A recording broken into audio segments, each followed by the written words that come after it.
muhawe ikaze mwe mwese mudukurikira ku rubuga Kubaturwa TV. Uyu munsi hamwe n'umutumirwa wacu aratangira bibwira. Nabashuje mu izina rya Yesu Kristo wa Nazareti. Nitwa Pastor Nshimiyimana Olivier, nsengera mu itorero ry'Abanazareti. Imana y'amahoro nibahereze umugisha. Uyu munsi rero mu kiganiro twagiranye na Pastor Olivier Nshimiyimana Olivier, uboneka nawe ufite YouTube channel. Iyo YouTube channel yawe izwi kuri hezina? Izwi kuri Nazare Nyakiriba TV. Nazare Nyakiriba TV. Uyu munsi rero yaje adufitiye icyo yifuza ko twaganira, cyane ko yasuye urubuga Kubaturwa TV cyangwa se channel izwi ku izina Kubaturwa TV. Nihe nsanganyamatsiko udufitiye Pastor Olivier? Murakoze cyane, Imana y'amahoro ibahereze umugisha. Cyambere turabashimiye ko mwatwakiriye kuri iyi channel yitwa Kubaturwa TV. Ariko nyikurikirana kenshi nagize amatsiko. Izina ryayo ni izina rihambaye. Nabitekerejeho mbitindaho ndabati si uyu manager w'iyi channel ni Imana yamusuye, yabirose mu inzozi, yasomye ijambo ry'Imana kugira ngo ayite Kubaturwa TV, kuko ni ijambo ry'Imana ryanditse twasomye. Ngira amatsiko muzamusure tumubaze nukubera iki iyi channel mwayise Kubaturwa TV. Urakoze uti namwe mudukurikiranye ku rubuga Kubaturwa TV ni Evangeliste Mugwaneza Ernest. Urubuga rujya gufatwa cyangwa se rujya guhabwa izina Kubaturwa TV, twibuke ko twese umuntu wese wemeye Yesu nk'umwami n'umukiza we ubugingo bwe, yemeye inama yatanze ijyanye no guhindura abantu abigishwa, nk'uko tubisanga mu butumwa bwiza bwanditswe na Matayo ibice byaho 28 umurongo waho wa 19 na 20. Yesu yavugaga ati, nuko mugende muhindura abantu mu mahanga yose abigishwa, mubabatiza mu izina rya Data wa twese n'Umwana n'Umwuka wera. 20 ngo mubigisha kwitondera ibyo nababwiye byose, kandi dore ndi kumwe namwe iminsi yose kugera ku mperuka y'isi. Mu kujya rero gusesengura ubwiru bw'Imana, nageze aho Yesu yagiranye ikiganiro n'Abayahudi bamwemeye. Yesu akimara kugira kuba konvenka cyangwa se kubumvisha ukuri kw'Imana, yababwiye ko icyagombaga kubakura mu bubata bw'ubuyobe ari ijambo ry'Imana, ari ijambo ry'Imana. Tubisanga mu butumwa bwiza bwanditswe na Yohana ibice byaho 8 umurongo waho 31 na 32. Yagize ati, nuko Yesu abwira Abayuda bamwemeye ati, nimuguma mu ijambo ryanjye muzaba abigishwa banjye nyakuri. Byumvikana ko kuguma mu ijambo ry'Imana ariko kuba umwigishwa wa Kristo nyakuri.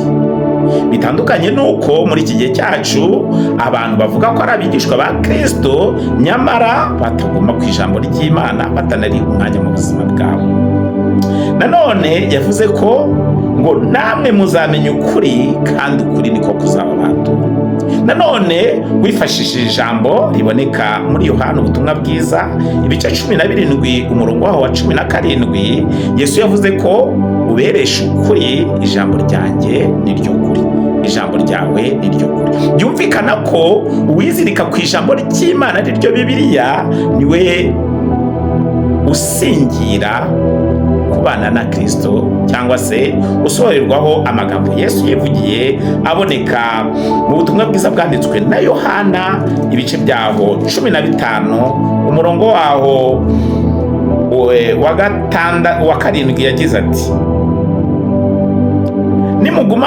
nimuguma muri nge, amagambo yanjye akaguma muri mwe, musabe icyo mushaka cyose muzagihabwa. Byumvikana neza ko kubaturwa by'ukuri ari ukuguma mu ijambo ry'Imana, ari ryo Bibiliya, aribwo buhanuzi butavangiye. twakomeza rero, hari ibyo wenda waba udasobanukiwe kandi nifuza kuguha ubusobanuro bwimbitse. Pastor Olivier, murakoze cyane. Muri iki gihe abantu benshi bibutswa gusoma Bibiliya nuko bageze mu rusengero, kandi tuzi ko mu gihugu cyacu insengero nyinshi zifunze. Ese aba bantu bazamenya ukuri gute kandi badasoma ijambo ry'Imana? Nabo mwabaha umurongo nyawo wo kugenderaho kugira ngo basobanukirwe neza yuko nibamara kumenya ukuri ariko kuzaba batura. Ijambo dusozerejeho riri muri Yohana 15:7 riratubwiye ngo nimuguma muri nje amagambo yanjye akaguma muri mwe, musabe icyo mushaka cyose muzagira ute, muzagihabwa. Rero aba bantu kugira ngo bakofeke ibi bintu dufashe.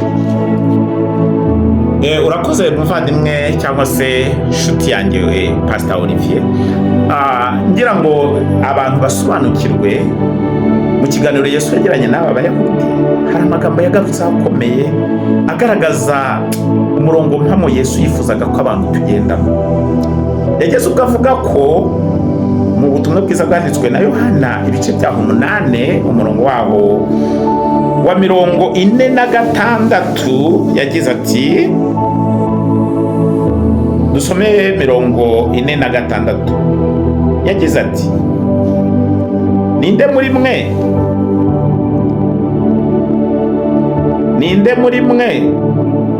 reka dusome 47, ngo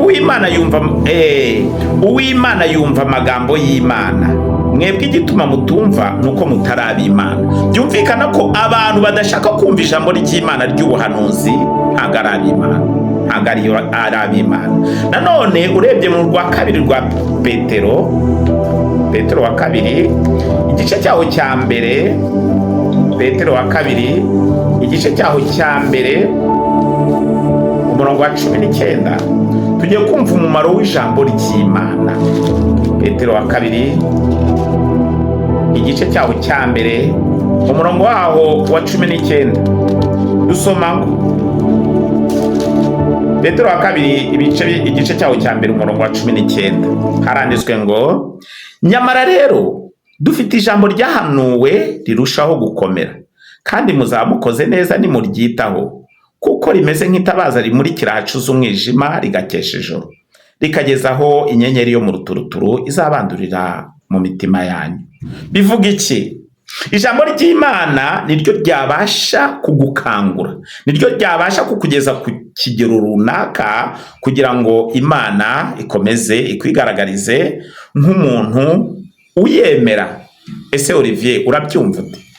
Murakoze cyane. Aduhaye ubusobanuro kandi bwimbitse, nkeka ko nawe ukurikiranye iyi video wasobanukirwa cyane kurutaho. Rero Imana y'amahoro ikomeze kumuhereza umugisha no kumugirira neza no kumwagura cyane kubw'ijambo ry'Imana. Reka tumuhe ijambo akomeze ababwira icyatuma namwe mukunda gusoma, kuko urebye uyu mugabo arasoma pe. Reba ibitabo byose agize ute atubwiye, bivuze ngo ni ibintu yakoze yabanje kubitekerezaho, yabanje gusoma ijambo ry'Imana, yumva koko abantu nibamenye ukuri ariko kuzagira ute, kuzaba batura. Rero Imana yacu ibagirire neza mu izina rya Yesu Kristo. Murakoze. Ku rw'urwo ruhande rero dusoza, umugaragu w'Imana Pawulo asoza mu rwandiko rwe rwa kabiri yandikiye Timoteyo, muri Timoteyo wa kabiri ibice byaho 3 urebye ku murongo wa 15, yavuze amagambo akomeye nawe nifuza kumenya. Yagize ati, urwa kabiri rwa Timoteyo ibice 3 umurongo wa 15, ngo kandi uzi yuko uhereye mu buto bwawe wamenyaga ibyanditswe byera bibasha kukumenyesha ubwenge bwo kukuzanira agakiza gaheshwa no kwizera Kristo Yesu. Byumvikana ko kuva mu buto umugaragu w'Imana yakagombye kurushaho kugira akamenyero ko kwigisha ibyanditswe byera, nk'uko mu gutegeka kwa kabiri ibice byaho 6 umurongo waho wa 6 Imana yari yarabwiye Abisirayeli cyashobora gutuma bagirana imishyikirano hisomera. Murakoze, mugirane n'Imana ibihe byiza kuri channel Kubaturwa TV. Amen.